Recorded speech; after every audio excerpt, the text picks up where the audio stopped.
Qu'est-ce qui est votre proposition dans cette situation? Est-ce que dans le cadre de l'Union européenne, on peut résoudre la situation? Soit on va continuer de donner l'argent à gauche, à droite, comme avec la Grèce par exemple.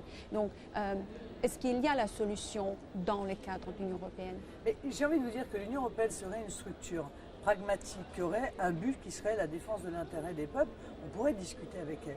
Le problème, c'est qu'on est confronté à une structure profondément idéologique, c'est-à-dire qui se moque totalement des conséquences de ses choix sur la vie quotidienne des citoyens, qui avancent parce que idéologiquement, ils ont décidé de mener l'intégration européenne jusqu'au bout. Or, cette intégration européenne, sa contrepartie, c'est l'abandon du pouvoir du peuple, c'est l'abandon du concept même de nation, de souveraineté territoriale, de disparition des frontières. Vous voyez, donc l'Union européenne est-elle réformable?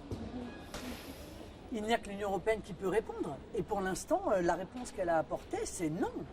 Quels que soient les résultats des élections, quels que soient les signaux qui sont lancés, que ce soit l'élection autrichienne, que ce soit la montée des eurosceptiques en Italie, que ce soit les résultats du Front National en France, que ce soit le Brexit, elle fait comme s'il ne se passait strictement rien et elle continue inéluctablement dans sa voie, dans son erreur, en expliquant que si ça ne fonctionne pas, c'est parce qu'il n'y a pas assez d'intégration européenne. Je pense qu'elle est capable d'aller au bout de sa logique. Mais les peuples aussi, ils iront au bout de leur logique. Et leur logique à eux, c'est leur défense, c'est la liberté, c'est la démocratie, c'est la souveraineté.